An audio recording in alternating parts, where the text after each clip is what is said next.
Sana'a is a city under siege. 6 months of bombing. Airstrikes day in, day out.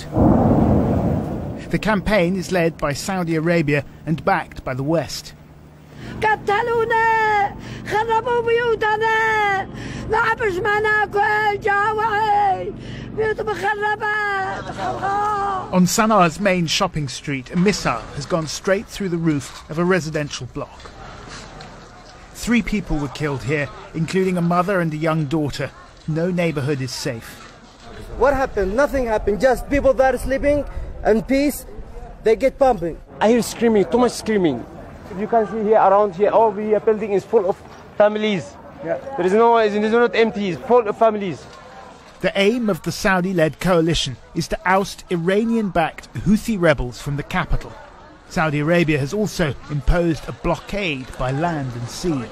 Well, this happened just a couple of hours ago, and now everyone seems to be moving off elsewhere. There's talk of another strike in another part of town. We can hear it going on as we speak. This city is under constant bombardment now. Towards the Saudi border, the bombing is even more intense. We've heard reports of deliberate attacks on civilians, attacks that could amount to war crimes. Ahmed Al-Baina, 13 years old, worked at a water bottling plant. 10 days ago he had dinner as usual with his parents and his brother Mohammed. Then the 2 brothers set off for the night shift. Can you tell me what happened? We meet the manager. The factory was hit by an airstrike, he tells me. It was 3:40 in the morning. The pictures that follow are disturbing.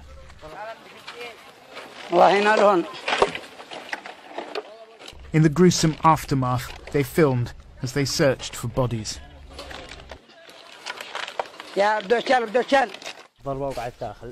Right. Oh my God, you can see it. You can see it's still smoking here. The workers came out like pieces of coal, they say. Okay. ونزلنا ندور بعضهم بالشيول وحصلنا منهم بعضهم قطع وبعض نص منه. يعني خلاص روح كله ما عاد فيه ولا شيء. لا عوادم ولا مصنع. كامل. يعني ما ذنب العمال. يعني العمال حصلناهم يعني في المكاين. خلاص لاصق في المكاين ما في. The owner showed us a list of who was working that night. More than half were killed, 13 in total, including Ahmed and his brother. The Saudis say this was a weapons factory and a training camp for African mercenaries. We saw absolutely no evidence of that.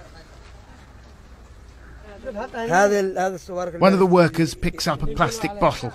Is this a missile, he asks? Did you hear that? Did you hear that? That was an airstrike. Quite distant, but we could definitely hear the thud coming from over that way.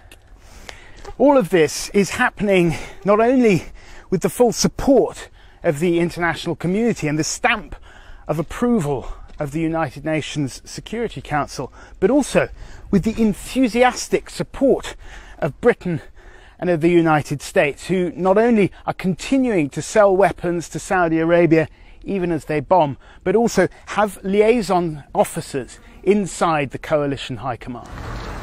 The bottling plant is not the only example. The Saudis denied it was a coalition missile that struck Sana'a's old city, a UNESCO World Heritage Site. Whatever it was that destroyed these historic buildings, we do know what military hardware the Saudi Air Force is using over Yemen, mainly American-made F-15s and British-made Tornadoes and Typhoons, dropping bombs supplied by the US and the UK. It's difficult to argue that a weapon being sold to Saudi Arabia would not in some way be used in Yemen, or if it's not used in Yemen, it enables the country to use other weapons in Yemen. So we clearly know that's happening. There is evidence of personnel support again in terms of supporting the Air Force and the Army in its efforts here. Perhaps as devastating as the bombing is the blockade of seaports in particular. On a ward in a hospital in Sana'a, we meet Reem Abbas and her daughter Rania. She's 4 years old and acutely malnourished due to complications from meningitis. In a country that imports 90% of goods, including medicines, chronic shortages have now reached crisis proportions. من سبب لو بعد الوضع هذا يعني عدم كل حاجة حتى الكهرب في المستشفى يعني إذا سبحان الله الماطور وقع في حاجة ولا حاجة وفي بالعناية وفي كذا يموتوا يروحوا فيها سبحان الله. 2 days after we filmed that interview, the hospital closed. Too many airstrikes, too few resources. The scale of the crisis is huge. On top of the blockade and the airstrikes, there's been months of fierce fighting between the two sides. 1.5 million people have fled their homes, seeking shelter in makeshift camps. Half the population of Yemen doesn't know where the next meal will come from. Khadija Ahmad is forced to pick the leaves off thorn bushes to feed her 4 children. You grind it up with water? It's better than starving to death, she says. The family fled here because of the airstrikes further north, but nowhere is safe.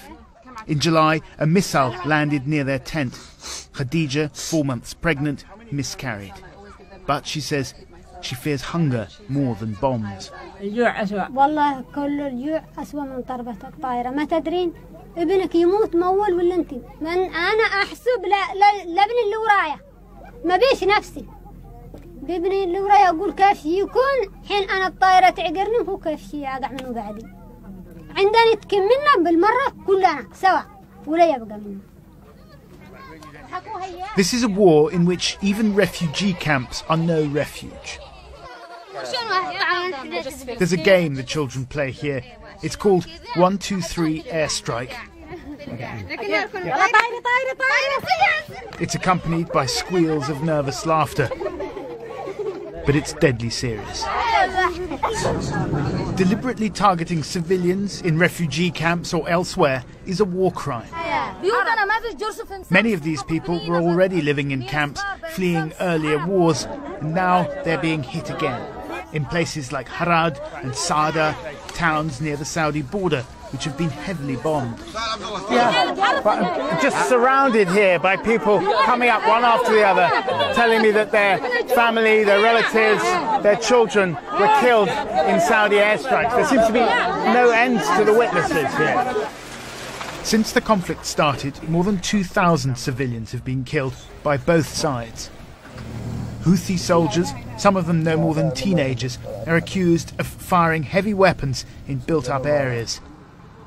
But it is the Saudis and their coalition partners who have overwhelming force in the skies. Schools and hospitals and markets and enterprises and factories should not be stricken, should not be shelled. You know, even in warfare there are certain rules to abide with, and they are being violated in this conflict. A week after the airstrike on the bottling plant, we went to meet the parents of Ahmed and his brother Mohammed. Assalamu alaikum, Gabriel. Assalamu alaikum. Mohammed was the family breadwinner. Ahmed, a typical 13-year-old, always on his bike. Ibrahim and Khalija Al-Baina describe hearing the blast at the bottling plant, how they searched through the rubble for the bodies of their sons, how they gathered their severed limbs together in a plastic bag. ظلموني من ولادي والله ظلموني من أولادنا سنين ماتوا عليه قدرنا راح عليه 2 محمد وأحمد سواء ساعة واحدة يوم واحد.